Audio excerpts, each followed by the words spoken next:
el lugar donde las cicatrices del pasado nos hablan en susurros. Hay momentos en la historia tan devastadores, tan apocalípticos, que desafían el lenguaje humano. Momentos en que las palabras fallan, en que el horror es tan absoluto que solo el silencio parece apropiado. Hiroshima fue uno de esos momentos. El amanecer de la era atómica fue un evento que quemó no solo una ciudad, sino también nuestra comprensión de la guerra y la destrucción. Pero incluso en medio del silencio más absoluto, alguien debe hablar. Alguien debe tender un puente entre lo incomprensible y la necesidad humana de entender. A menudo, esa carga recae sobre los hombros de un traductor, una figura atrapada entre dos mundos, obligada a encontrar palabras para lo indecible. La historia que están a punto de escuchar es la de un hombre así. Un hombre cuya tarea era traducir no solo idiomas, sino también la desesperación, la resignación y el momento exacto en que la esperanza murió en el corazón de una ciudad aniquilada. Es la crónica de una sola frase, susurrada entre las ruinas, que encapsuló el fin de un mundo. En Ecos de Guerra, creemos que las historias más profundas se encuentran en estas encrucijadas de la experiencia humana. Si te conmueven estas exploraciones del trauma, de la comunicación en circunstancias extremas y del peso de ser testigo de la historia, te pedimos que te suscribas ahora mismo y actives la campana. Tu apoyo nos permite seguir dando voz a estos ecos. Si este video te impacta, déjanos un me gusta. Es una señal vital para nosotros. Y, como siempre, queremos sentir nuestra conexión global. Dinos en los comentarios desde qué país y qué ciudad nos estás acompañando hoy. Prepárense. Yo estaba allí. Yo escuché. Y yo tuve que decirlo.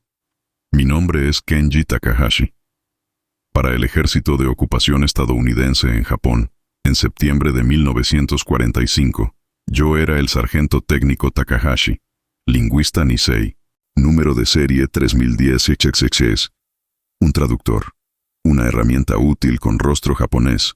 Para mí mismo, yo era un fantasma vagando por el purgatorio, y el purgatorio tenía un nombre: Hiroshima. Habían pasado casi 30 días desde que la cosa sucedió. 30 días desde que el sol explotó 2 veces sobre Japón. 30 días desde que la guerra que había definido mi existencia, que había puesto a mis padres tras el alambre de espino en Tule Lake, California, había terminado con un grito silencioso y blanco. Yo no estuve aquí el 6 de agosto. Gracias a Dios. Llegué con las primeras unidades de reconocimiento médico y científico a principios de septiembre. Nuestro trabajo era imposible: evaluar lo inevaluable, entender lo incomprensible. Y mi trabajo específico era aún más extraño: facilitar la comunicación entre los equipos médicos americanos y los pocos médicos y funcionarios japoneses que habían sobrevivido y que intentaban, con una valentía que desafiaba la razón, hacer algo, cualquier cosa. En medio del Armagedón, el olor. Eso es lo primero que te golpeaba, incluso un mes después. Era un olor dulzón, enfermizo, una mezcla de carne quemada, madera carbonizada, metal oxidado y algo más. Algo químico, algo que picaba en la parte posterior de la garganta y que nunca antes había olido. Era el olor de una ciudad incinerada. Era el olor de la radiación, aunque entonces no lo sabíamos con certeza. Y la vista. Dios mío, la vista. Hiroshima no era una ciudad bombardeada. Tokio, Osaka. Esas eran ciudades bombardeadas. Edificios derrumbados, calles llenas de escombros. Hiroshima era diferente. Era plana. Era como si una mano gigante hubiera aplastado la ciudad hasta convertirla en polvo y luego la hubiera quemado hasta los cimientos. Kilómetros y kilómetros de nada. Una llanura gris y negra de cenizas y escombros finos, salpicada por las cáscaras retorcidas de unos pocos edificios de hormigón que habían resistido el impacto inicial, pero no el incendio posterior. El famoso Domo de la Paz, entonces el Salón de Promoción Industrial de la Prefectura de Hiroshima, era un esqueleto fantasmal contra el cielo gris. Y el silencio. Un silencio antinatural. No había pájaros. No había perros ladrando. No había el bullicio de una ciudad. Solo el viento que susurraba a través de las ruinas, levantando pequeños remolinos de polvo gris que se te metía en los ojos, en la nariz, en la boca, en el alma. Y la gente, los supervivientes, los hibakusha, se movían como fantasmas a través de este paisaje lunar, envueltos en harapos, sus pieles a menudo cubiertas de horribles quemaduras queloides, patrones oscuros donde la tela de sus kimonos había sido impresa en su carne por el destello. Muchos estaban enfermos con la enfermedad de la bomba, náuseas, pérdida de cabello, manchas púrpuras en la piel, la muerte invisible de la radiación devorándolos desde dentro. Caminaban en silencio, buscando entre los escombros a sus familiares desaparecidos, o simplemente sentados, mirando a la nada, sus ojos vacíos reflejando el vacío que los rodeaba. Mi trabajo me llevaba a los hospitales. No eran hospitales. Eran escuelas medio destruidas, templos budistas convertidos, cualquier edificio con un techo parcial donde los médicos japoneses, con casi nada, sin medicinas, sin vendajes limpios, a menudo sin agua potable, intentaban desesperadamente aliviar el sufrimiento. Y allí mi bilingüismo se convirtió en una maldición. Tenía que traducir las preguntas clínicas de los médicos americanos. ¿A qué distancia estaba del hipocentro? ¿Qué síntomas tiene? ¿Vómitos? ¿Diarrea? Y las respuestas débiles, apenas audibles, de los moribundos. Tenía que traducir descripciones de horrores que mi mente apenas podía procesar. Vi cosas que ningún ser humano debería ver. Vi a niños cuya piel se desprendía al tacto. Vi a madres buscando bebés que se habían evaporado en sus brazos. Escuché historias de sombras impresas en las paredes donde antes había habido personas. Y cada día, una parte de mi propia humanidad se erosionaba. Se convertía en esa misma ceniza gris que cubría la ciudad. Un día, a mediados de septiembre, me asignaron a un equipo especial, un equipo de ingenieros y médicos del Proyecto Manhattan, los hombres que habían creado la bomba. Habían venido a estudiar los efectos, a medir la radiación, a entender la bestia que habían desatado. Eran hombres brillantes, algunos incluso parecían atormentados por lo que veían. Pero también tenían una distancia clínica, una objetividad científica que me resultaba escalofriante. Estábamos en las ruinas de lo que había sido el Hospital de la Cruz Roja, uno de los pocos edificios de hormigón que seguía en pie cerca del hipocentro. Gran parte estaba derrumbado, pero algunas salas subterráneas habían sobrevivido relativamente intactas. Y allí, en la penumbra iluminada por lámparas de generador, encontramos al Dr. Shima. Era uno de los cirujanos jefe del hospital. Había sobrevivido porque estaba en el sótano realizando una operación en el momento de la explosión. Ahora, un mes después, él y un puñado de enfermeras dirigían una clínica improvisada en esas mismas ruinas subterráneas, atendiendo a cientos de pacientes moribundos con recursos casi nulos. Era un hombre mayor, pequeño, con gafas gruesas y una dignidad tranquila que parecía impermeable al horror que lo rodeaba. Los científicos americanos querían hablar con él, querían datos, querían su testimonio de primera mano. Me pidieron que tradujera. Entramos en su oficina, una pequeña habitación lateral llena de cajas de suministros médicos vacías y manchadas de sangre. Olía a antiséptico y a desesperación. El doctor Shima estaba sentado en un pequeño escritorio de metal, escribiendo meticulosamente en un cuaderno bajo la luz de una lámpara de queroseno. Levantó la vista cuando entramos. Sus ojos, detrás de las gafas gruesas, estaban infinitamente cansados, pero lúcidos. El científico principal americano, un físico llamado Dr. Allen, empezó con las preguntas. Dr. Shima, gracias por recibirnos. Entendemos la presión bajo la que está. Solo queremos hacerle algunas preguntas sobre el evento del 6 de agosto. Traduje. El Dr. Shima asintió levemente. ¿Qué quiere saber? Preguntó en un japonés suave y formal. ¿Puede describir lo que vio? ¿Lo que sintió?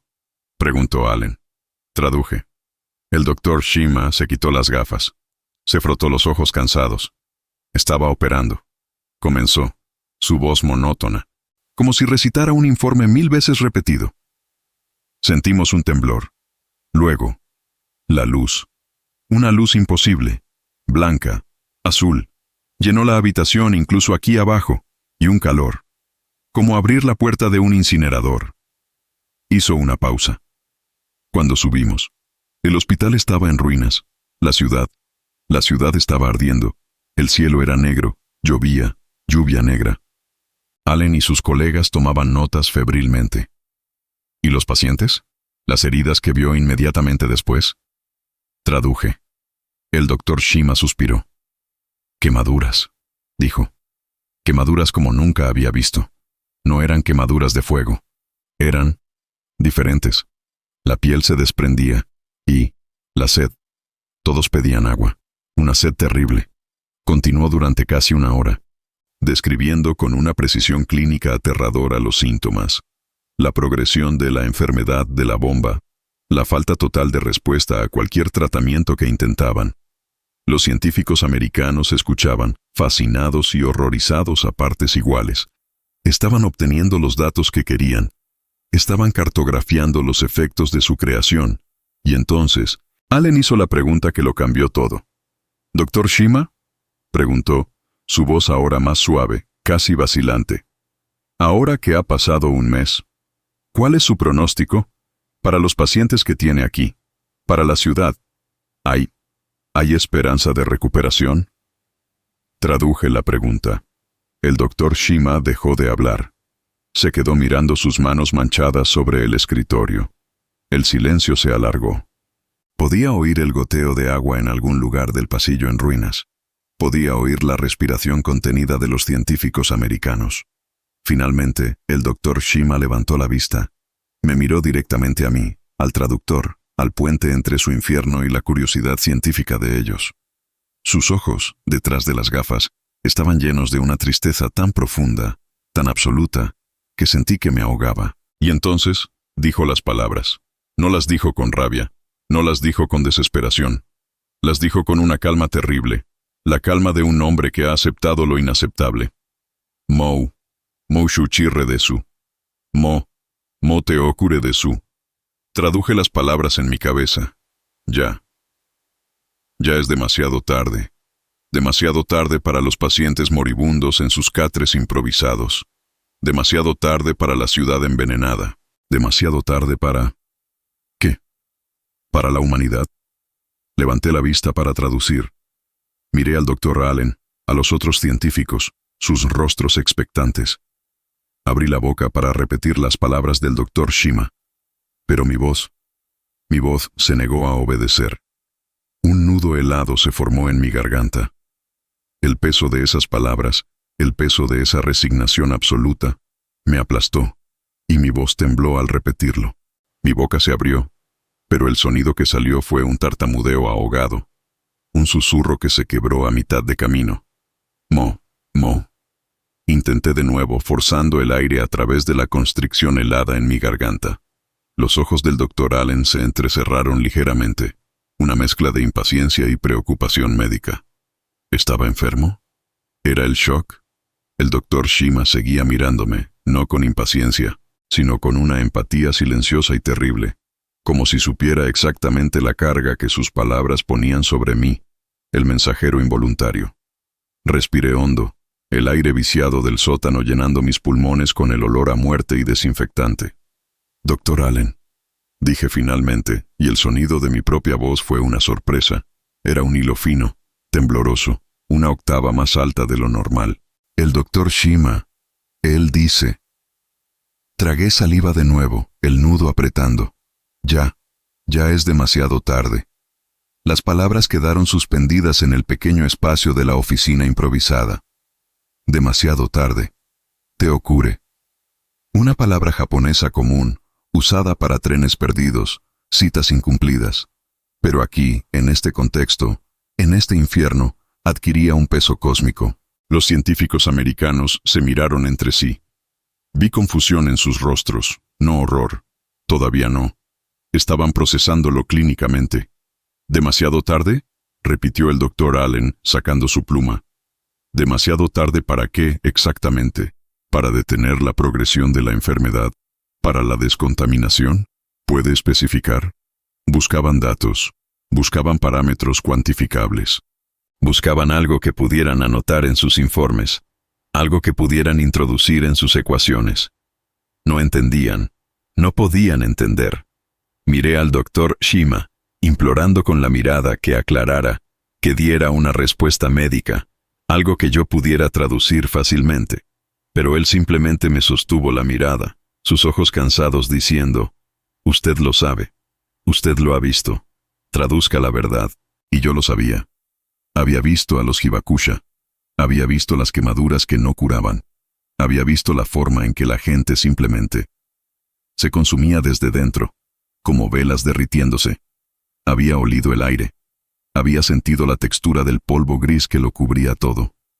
«No, señor», dije, mi voz ganando una fuerza extraña, la fuerza de la desesperación. No es una cuestión médica en el sentido que usted pregunta. No es demasiado tarde para un tratamiento específico. Es demasiado tarde para todo». Allen dejó de escribir. Levantó la vista, frunciendo el ceño. «¿Qué quiere decir, sargento? ¿Cómo traducir el fin de la esperanza? ¿Cómo traducir la certeza tranquila de un médico experimentado que ha visto miles de muertes y ahora reconoce algo nuevo, algo absoluto? Él quiere decir». Luché por encontrar las palabras, cambiando entre el inglés y el japonés en mi cabeza, buscando un puente entre la lógica científica y el horror existencial. Él quiere decir que la herida no es solo en los cuerpos, es en el aire, en la tierra, en el agua, es en el tiempo mismo. Los científicos se miraron de nuevo, esta vez con una expresión más cercana a la alarma. ¿Estaba este traductor Nisei perdiendo la cabeza? ¿Estaba sucumbiendo al shock cultural? El doctor Shima, al ver mi lucha, al ver la incomprensión en los rostros americanos, habló de nuevo. Su voz seguía siendo suave, pero ahora tenía un filo de acero, la precisión de un cirujano describiendo una amputación inevitable. «Konobinki a, wareragashiteiru binki to aigaimasu», dijo. «Esta enfermedad no es como ninguna enfermedad que conozcamos. Chiryou ha arimasen. No hay tratamiento. Tada, tiga. Neikara toketeiku no matsu dake desu. Solo podemos esperar, mientras el cuerpo se derrite desde dentro. Suri o taetemo, karera wa kunakitsuzuke-masu. Incluso si les damos agua, siguen teniendo sed. Si o suche shitemo, karera no chi wa tsukuraremasen.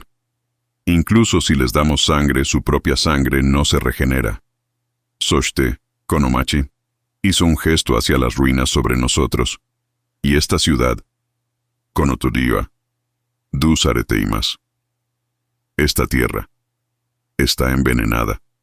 Ejidai ni mo watatte, Osoraku, quizás por generaciones. Traduje sus palabras, una por una.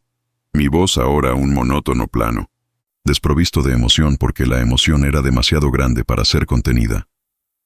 Dice, no hay tratamiento. Esperan mientras los cuerpos se derriten desde dentro. El agua no calma la sed. Las transfusiones no ayudan.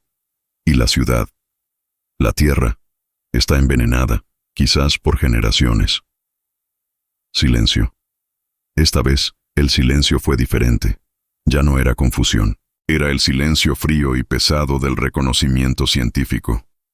Los hombres del Proyecto Manhattan sabían de radiación. Sabían de isótopos. Sabían de vidas medias. Habían calculado las dosis letales en laboratorios lejanos.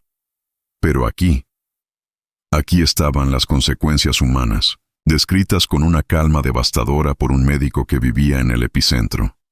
El doctor Allen dejó caer su pluma. Hizo un ruido pequeño y seco al golpear la mesa de metal.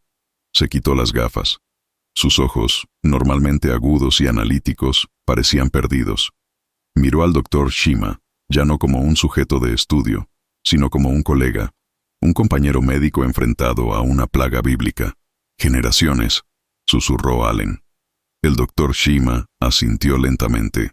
«Hai, bo, akonodouke tokon ni ikite ikanakereba narimasen. Shikashi, uoku no mono ni totte wa». Sí, debemos vivir con este veneno, pero para muchos. Moushuchi redes. Ya es demasiado tarde. Y esta vez, cuando traduje la frase final, mi voz no tembló. Salió clara, fría, definitiva. Sí, debemos vivir con este veneno, pero para muchos, ya es demasiado tarde. El aire no solo se congeló en la sala de mando improvisada, se convirtió en plomo. El peso de esas palabras, el peso de la certeza del Dr. Shima, el peso de la confirmación científica tácita de los americanos, nos aplastó a todos. Ya no había más preguntas. No había más datos que recopilar. La verdad estaba allí, desnuda, horrible, irrevocable. Para miles, para decenas de miles, quizás para la ciudad misma, para la tierra bajo nuestros pies. Ya era, simple y terriblemente, demasiado tarde. Nadie se movió. El Dr. Allen, el físico, seguía sin sus gafas, sus ojos desenfocados mirando un punto invisible en la pared manchada de hollín.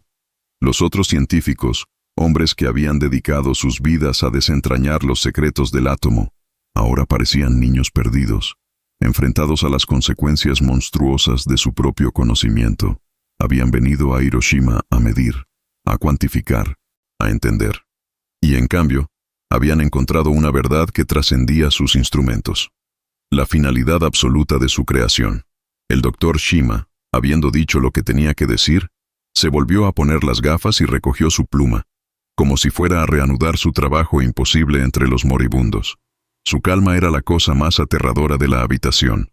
No era la calma de la indiferencia, era la calma de la aceptación total. La calma de un hombre que ha mirado directamente al corazón del infierno y ha decidido seguir trabajando, no por esperanza, sino por puro deber. Era la encarnación del gaman japonés llevado a un extremo inhumano. Salimos de su oficina en silencio. Nadie dijo nada mientras subíamos las escaleras rotas de hormigón, de vuelta a la luz gris y polvorienta del mundo exterior. El olor a ceniza y muerte nos golpeó de nuevo, casi como un alivio comparado con la atmósfera sofocante de desesperación clínica que habíamos dejado abajo. Nos quedamos allí, un pequeño grupo de americanos uniformados en medio de la devastación infinita, rodeados por los fantasmas silenciosos de los hibakusha. ¿Qué se dice después de escuchar que ya es demasiado tarde? ¿Qué protocolo militar, qué informe científico puede capturar esa verdad? El Dr. Allen finalmente se aclaró la garganta. El sonido fue áspero, antinatural. Sargento Takahashi, dijo, su voz todavía ronca. Gracias, ha sido informativo. Informativo. La palabra era tan inadecuada, tan obscenamente clínica, que casi me reí. O grité. No estaba seguro. Simplemente asentí. Los científicos se reunieron en un pequeño grupo, hablando en susurros técnicos que yo ya no tenía la energía ni el deseo de traducir. Hablaban de niveles de radiación gamma, de contaminación por fisión, de isótopos de larga vida media. Intentaban desesperadamente volver a meter al genio en la botella de la ciencia, reducir el horror a ecuaciones y gráficos. Pero yo sabía, y sospechaba que ellos también lo sabían en algún nivel profundo, que lo que habían escuchado del Dr. Shima no podía ser medido. Era la sentencia de un médico sobre el alma de una ciudad. Me alejé de ellos. Necesitaba aire, aunque el aire mismo se sintiera contaminado. Caminé unos metros, tropezando con ladrillos rotos y trozos de metal retorcido. Me detuve junto a lo que había sido la pared exterior del hospital, y allí, impresa en el hormigón chamuscado por el calor inconcebible de la explosión, estaba una de esas sombras. La silueta oscura y permanente de una persona que había estado sentada en los escalones en el instante de la detonación, evaporada, borrada de la existencia. Todo lo que quedaba era su sombra, una marca de ausencia grabada en la piedra. Había visto docenas de estas sombras en las últimas semanas, pero ahora, después de escuchar al Dr. Shima, esta sombra parecía diferente. Ya no era solo un artefacto macabro de la explosión, era un símbolo. Era la personificación del demasiado tarde. Para esta persona anónima, sentada quizás disfrutando del sol de la mañana, ya había sido demasiado tarde en el instante en que el Enola Gay abrió sus compuertas. ¿Y para cuántos más? Me apoyé contra la pared fría, sintiendo las náuseas subir por mi garganta. El peso de mi trabajo, el peso de ser el conducto bilingüe para este horror, me aplastó. Cada palabra que traducía, cada descripción de sufrimiento, cada estadística de muerte, se sentía como un ladrillo añadido a una carga insoportable. Yo no había lanzado la bomba. Yo no era responsable, pero era el testigo. Era el que entendía a ambos lados. Podía leer el terror silencioso en los ojos de los Hibakusha, y también la mezcla de fascinación científica y horror reprimido en los ojos de los científicos americanos. Estaba atrapado en el medio, en la zona cero emocional. ¿Sargento? Me di la vuelta. Era uno de los médicos militares americanos de nuestro equipo, el capitán Roberts. Era un hombre joven, amable, claramente afectado por lo que veía cada día. ¿Estás bien, Jimmy?, preguntó usando mi apodo americano. Negué con la cabeza. No, señor, no lo estoy. Él asintió, sus ojos llenos de una compasión impotente. Lo que dijo ese médico japonés. Demasiado tarde.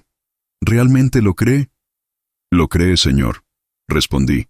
Y después de lo que he visto aquí durante un mes, yo también lo creo.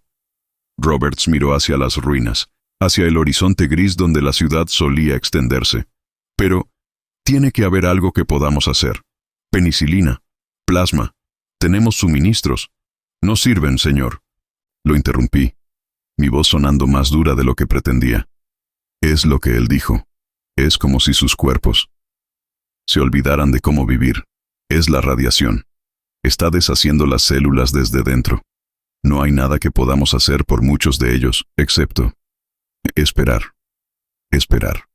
La palabra más cruel de todas. Roberts se quedó en silencio, asimilando la enormidad de su propia impotencia médica. Dios nos ayude, susurró finalmente. Regresé con el grupo de científicos. Habían terminado su conferencia técnica improvisada. Sus rostros seguían pálidos, pero la máscara profesional estaba de vuelta en su lugar. Tenían trabajo que hacer, tenían mediciones que tomar, tenían informes que escribir. Sargento Takahashi, dijo el doctor Allen, su voz ahora firme, controlada. Necesitamos que nos acompañe al área del hipocentro. Vamos a tomar muestras del suelo y lecturas de radiación. Necesitaremos su ayuda si encontramos a algún superviviente local o funcionario. Asentí. Era mi trabajo. Traducir el apocalipsis, un dato a la vez. Mientras caminábamos hacia el epicentro de la nada, pasando junto a las sombras en las paredes, junto a los fantasmas silenciosos que buscaban entre los escombros, las palabras del Dr. Shima resonaban en mi cabeza. Mote okure desu. Ya es demasiado tarde. Y mi propia voz, temblando al repetirlo, se convirtió en el eco de esa verdad. El eco de un mundo que había cruzado un umbral sin retorno. Yo era el traductor, y había traducido una sentencia que se aplicaba no solo a Hiroshima, sino quizás, de una manera que apenas podíamos empezar a comprender, a todos nosotros. Caminar hacia el hipocentro fue como descender a un círculo más profundo del infierno. Cuanto más nos acercábamos al puente Ayoi, el punto exacto sobre el cual Little Boy había detonado, más absoluta era la destrucción. Aquí no quedaban ni siquiera las cáscaras de los edificios. Todo se había convertido en polvo fino, grisáceo, que crujía bajo nuestras botas como si camináramos sobre huesos pulverizados. El olor era peor aquí, más intenso, más penetrante. Y el silencio. El silencio era total. Aquí no había ni fantasmas. Era el vacío. Los científicos sacaron sus instrumentos, contadores Geiger que crepitaban con una furia alarmante, dosímetros, equipos para tomar muestras del suelo. Se movían con una eficiencia casi robótica, sus rostros ocultos tras máscaras y gafas protectoras. Yo llevaba una máscara también, pero sentía que era inútil. El veneno no estaba solo en el polvo, estaba en el aire, en la luz gris, en la misma atmósfera del lugar. Estaba respirando la muerte. Mientras ellos trabajaban, mi trabajo era observar. Estar alerta por si aparecía algún superviviente perdido o alguna patrulla japonesa hostil, aunque la resistencia organizada había cesado hacía semanas. Pero no había nada. Solo nosotros y la desolación. Me encontré mirando el suelo. El polvo no era uniforme. En algunos lugares se veía vidrioso, como si la arena se hubiera derretido y vuelto a solidificar. Encontré fragmentos de cerámica deformados por un calor inimaginable, tejas de tejado burbujeadas como si hubieran hervido, y metal, trozos de metal retorcido, irreconocibles, fundidos en formas grotescas.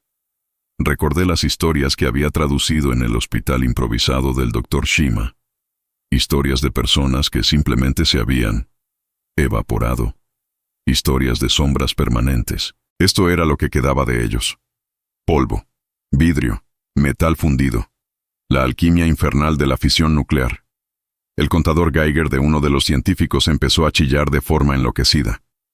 El hombre, un joven físico con el rostro pálido, retrocedió como si hubiera pisado una serpiente. «Dios mío», jadeó, mirando la aguja clavada en el extremo superior de la escala. «La lectura aquí es masiva. Tenemos que salir de esta zona». El doctor Allen se acercó, consultando su propio dosímetro. «Tranquilo, Johnson. Estamos monitorizando las dosis. Tenemos unos minutos más». Pero incluso su voz sonaba tensa. Estaban midiendo su propia exposición al veneno invisible que habían ayudado a crear. Y entonces vi algo. Algo que no encajaba en la desolación uniforme. Era una figura. Sentada. De espaldas a nosotros, a unos 50 metros de distancia, en lo que habían sido los escalones de piedra de un templo budista. Los escalones eran ahora solo un montón informe de granito roto, pero la figura estaba allí, inmóvil. «Señor», le dije en voz baja al doctor Allen, señalando. «¿Ve eso?» Él siguió mi dedo. Entrecerró los ojos. «Sí. ¿Un superviviente? ¿Tan cerca del hipocentro?» «Imposible». Sacó sus binoculares. Observó durante un largo rato. «No se mueve», dijo. Quizás está muerto». «Deberíamos comprobarlo, señor», dije. «Podría estar herido». Allen dudó. El contador Geiger de Johnson seguía chillando histéricamente. Acercarse significaba más exposición, pero era un médico antes que un físico. «Está bien», suspiró. «Vamos. Rápido, Johnson. Quédese aquí con el equipo. Sargento, venga conmigo». Nos acercamos lentamente a la figura sentada. Con cada paso, el crepitar del contador Geiger que Allen llevaba en el cinturón se hacía más fuerte, un sonido de advertencia enloquecedor. La figura no se movió. Era una mujer. Llevaba los restos andrajosos de lo que había sido un kimono de trabajo. Su cabello estaba casi todo quemado, dejando solo mechones grises pegados a su cuero cabelludo. Estaba sentada muy erguida, mirando fijamente algo que sostenía en su regazo. Llegamos a su lado. El doctor Allen puso una mano suavemente en su hombro. «Señora», empezó a decir en un inglés torpe. «¿Está bien?» Ella no reaccionó. No nos miró. Seguía mirando fijamente lo que sostenía. Me arrodillé frente a ella para poder ver su rostro. No tenía rostro. Donde deberían haber estado sus ojos, su nariz, su boca. Solo había una masa de carne quemada, fundida, como la cera de una vela derretida. Estaba ciega. Estaba muda. Pero estaba viva. Respiraba, superficialmente, con un silbido horrible. Y en su regazo sostenía los restos carbonizados y encogidos de un bebé. El bebé estaba muerto, obviamente. Era apenas reconocible como humano. Era un pequeño bulto negro, como un muñeco quemado. La mujer lo acunaba. Lo mecía suavemente, de un lado a otro, tarareando una melodía sin palabras a través de sus labios inexistentes, un sonido gutural y fantasmal. Allen retrocedió, ahogando una arcada. Yo me quedé paralizado. El horror de la escena era tan absoluto, tan primordial, que mi mente se negó a procesarlo. Una madre ciega y destrozada, acunando a su hijo incinerado, sentada en las ruinas del fin del mundo, tarareando una nana silenciosa. El doctor Shima. Sus palabras. «Ya es demasiado tarde para esta mujer». La frase era una burla cruel. La muerte habría sido una misericordia. Esto era algo peor. Era el infierno en la tierra. ¿Qué hacemos?», susurró Allen, su voz temblando. ¿Podemos moverla?» Toqué suavemente su brazo. Su piel se sintió extraña, tensa, como cuero viejo. Ella se sobresaltó, giró su cabeza sin rostro vagamente en mi dirección. El tarareo se detuvo. Intenté hablar en japonés. «Ano, da sanfu desu ka? Ano, daijoubu desu ka? ¿Está bien?» Ella no respondió. Simplemente volvió a mirar el bulto carbonizado en su regazo y empezó a mecerlo de nuevo. Suavemente, rítmicamente. Allen me agarró del brazo. «Vámonos, sargento», dijo, su voz quebrada. «No hay nada que podamos hacer aquí, nada». Nos alejamos. Dejamos a la mujer sola con su bebé muerto y su nana silenciosa en medio del veneno radiactivo. Mientras nos alejábamos, el tarareo fantasmal nos siguió, mezclándose con el crepitar furioso del contador Geiger. Cuando nos reunimos con el resto del equipo, nadie preguntó qué habíamos visto. Vieron nuestros rostros. Sabían. Recogieron sus muestras en silencio, guardaron sus instrumentos. Y nos marchamos del hipocentro, caminando rápidamente, casi huyendo, de vuelta hacia la relativa cordura de las ruinas exteriores. Caminamos en silencio durante mucho tiempo. El sol empezaba a bajar, pintando el cielo gris de tonos anaranjados y púrpuras enfermizos. Finalmente, Allen habló. Su voz era apenas un susurro. Lo que dijo ese médico japonés, dijo, sin mirarme. «Tenía razón, ¿verdad, sargento?» Asentí, incapaz de hablar. «Demasiado tarde», repitió. «Dios, ¿qué hemos hecho?» Esa noche no pude dormir. La imagen de la mujer sin rostro y su bebé carbonizado estaba grabada a fuego en mi cerebro. Su tarareo silencioso era más fuerte que cualquier explosión. Me di cuenta de que mi trabajo como traductor iba más allá de las palabras. Tenía que traducir el silencio. Tenía que traducir el horror indecible. Tenía que traducir la finalidad absoluta. Y esa frase, «Mo te ocurre desu», se convirtió en mi carga. Las palabras que había escuchado en la seguridad relativa de un sótano ahora tenían un rostro. Un rostro quemado y sin ojos, tarareando una nana a la muerte. Y mi propia voz, temblando al repetirlo la primera vez, ya no era solo un eco. Era una profecía. Una profecía que resonaría no solo en las ruinas de Hiroshima, sino a través de las décadas, en el corazón de la era atómica que acabábamos de inaugurar con fuego y silencio. Regresamos del hipocentro como hombres que regresan de la tumba. El sol se ponía, tiñendo las nubes de ceniza de un rojo sangre enfermizo que se reflejaba en los charcos de agua estancada y aceitosa. El viaje de regreso al hospital improvisado del Dr. Shima fue silencioso. Nadie habló. Los científicos americanos, normalmente tan locuaces, tan llenos de jerga técnica y confianza académica, caminaban con la mirada perdida, tropezando ocasionalmente con los escombros como si sus mentes estuvieran a 1000 kilómetros de distancia.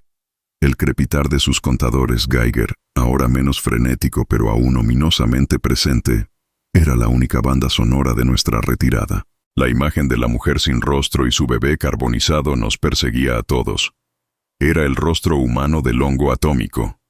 Era la personificación horrible de las ecuaciones que ellos habían garabateado en pizarras en Los Álamos. Habían calculado el rendimiento en kilotones, el radio de destrucción, la presión de la onda expansiva, pero no habían calculado el sonido de una madre ciega tarareando a su hijo muerto. Ese dato no entraba en sus reglas de cálculo. Cuando llegamos de nuevo a las ruinas del hospital de la Cruz Roja, la noche había caído. Las lámparas de queroseno y las fogatas improvisadas proyectaban sombras danzantes sobre las paredes rotas, creando un paisaje aún más fantasmal. El Dr. Shima seguía allí, moviéndose incansablemente entre los catres de los moribundos, su pequeña figura encorvada una isla de calma en un océano de sufrimiento. El Dr. Allen se acercó a él, no para hacer más preguntas, no para recopilar más datos. Se detuvo frente al médico japonés. Eran dos hombres de mundos diferentes, separados por una guerra brutal y ahora unidos por un horror compartido. Allen no habló. Simplemente hizo una reverencia profunda, torpe, pero inconfundiblemente respetuosa. Un gesto que iba más allá de las barreras del idioma y la nacionalidad. Era el reconocimiento silencioso de un hombre de ciencia a otro, un reconocimiento de la carga imposible que Shima llevaba. El Dr. Shima le devolvió la reverencia, igualmente en silencio. Y en ese intercambio silencioso, sentí que algo, una pequeña hebra de humanidad compartida, había sido restaurado en medio de la devastación. Mi trabajo en Hiroshima continuó durante varias semanas más. Seguí traduciendo. Seguí escuchando historias de horror. Seguí guiando a equipos de científicos y médicos a través de las ruinas. Pero algo dentro de mí había cambiado irrevocablemente después de ese día en el hipocentro, después de escuchar y traducir la sentencia del Dr. Shima. Las palabras Mote Okuredesu se convirtieron en mi mantra silencioso, mi lente a través de la cual veía todo. Vi los esfuerzos heroicos de los equipos de reconstrucción que empezaban a limpiar los escombros, y pensé, ya es demasiado tarde. Vi a los niños jugando entre las ruinas con una resiliencia increíble, y pensé, ¿es demasiado tarde para ellos también? ¿El veneno invisible ya está en sus huesos? Vi a los soldados americanos repartiendo raciones K y barras de chocolate, gestos de buena voluntad del conquistador, y pensé, demasiado tarde. Ya no podía ver la recuperación. Solo podía ver la herida incurable. Los científicos del Proyecto Manhattan se fueron, llevándose sus muestras, sus mediciones y sus pesadillas recién adquiridas. Volvieron a sus laboratorios para escribir los informes que darían forma a la era nuclear. Informes llenos de gráficos y estadísticas, pero desprovistos, sospecho, del sonido del tarareo silencioso de una madre. Yo me quedé. Mi trabajo como lingüista Nisei era demasiado valioso. Me convertí en parte del tejido de la ocupación, traduciendo órdenes, interrogando a exfuncionarios, facilitando la incómoda coexistencia entre el vencedor y el vencido. Pero Hiroshima se quedó conmigo. Era una cicatriz en mi alma. Finalmente, en 1947, mi periodo de servicio terminó. Fui dado de baja honorablemente en Tokio. Rechacé las ofertas de trabajar para el gobierno de ocupación como civil. Necesitaba irme. Necesitaba escapar del olor a ceniza y del silencio de los fantasmas. Volví a Los Ángeles. Intenté retomar mi vida. La ciudad había cambiado. La guerra había terminado. Mis padres habían sido liberados de Tule Lake, pero estaban rotos, envejecidos prematuramente por la humillación y la pérdida. Intentaron reconstruir su pequeña tienda de comestibles, pero el viejo barrio japonés ya no era el mismo. La sospecha, las miradas, persistían. Yo intenté ser normal. Me matriculé en la universidad con la ley GI. Estudié literatura comparada, buscando consuelo y sentido en las palabras, irónicamente. Pero las palabras más poderosas que conocía no estaban en Shakespeare ni en Homero. Eran las palabras tranquilas y devastadoras de un médico japonés en un sótano en ruinas. Me casé. Tuve hijos. Les di nombres americanos: Robert, Emily. Intenté protegerlos del pasado. Nunca les hablé de Hiroshima. Nunca les hablé de mi tía Keiko ni de mi primo Katsuro, cuyos destinos nunca pude confirmar pero cuya pérdida sentía como un miembro fantasma. Nunca les hablé de la mujer sin rostro ni de su bebé carbonizado. ¿Cómo podría? ¿Qué palabras usaría? Me convertí en profesor. Enseñé literatura japonesa en una pequeña universidad. Hablé del mono no aware, la belleza agridulce de la impermanencia en la estética japonesa. Hablé del haiku y de la captura de un instante fugaz. Pero siempre, en el fondo de mi mente, estaba la sombra de Hiroshima, la impermanencia definitiva, el instante congelado de horror absoluto. Y a veces, un estudiante me preguntaba: «Profesor Nakayama, usted es Nisei, ¿verdad? ¿Estuvo en la guerra?» «Sí», respondía yo. «¿Estuvo en el Pacífico?» «Sí». «¿Estuvo en Japón después de la guerra?» «Sí». «¿Estuvo en Hiroshima?» Y en ese momento, el aire en el aula siempre parecía congelarse, como se había congelado en aquella sala de mando improvisada. Y yo tenía que elegir mis palabras con mucho cuidado. «Sí», decía yo. Estuve allí, como traductor. Y esperaba que no preguntaran más, porque no había traducción posible para lo que había visto, para lo que había oído, para lo que había sentido. Traducía en Hiroshima cuando escuché: «Ya es demasiado tarde». Esa frase no fue solo una respuesta a una pregunta. Fue el epitafio de una ciudad. Fue el prólogo de una nueva era aterradora. Fue la verdad desnuda de la capacidad humana para la autodestrucción.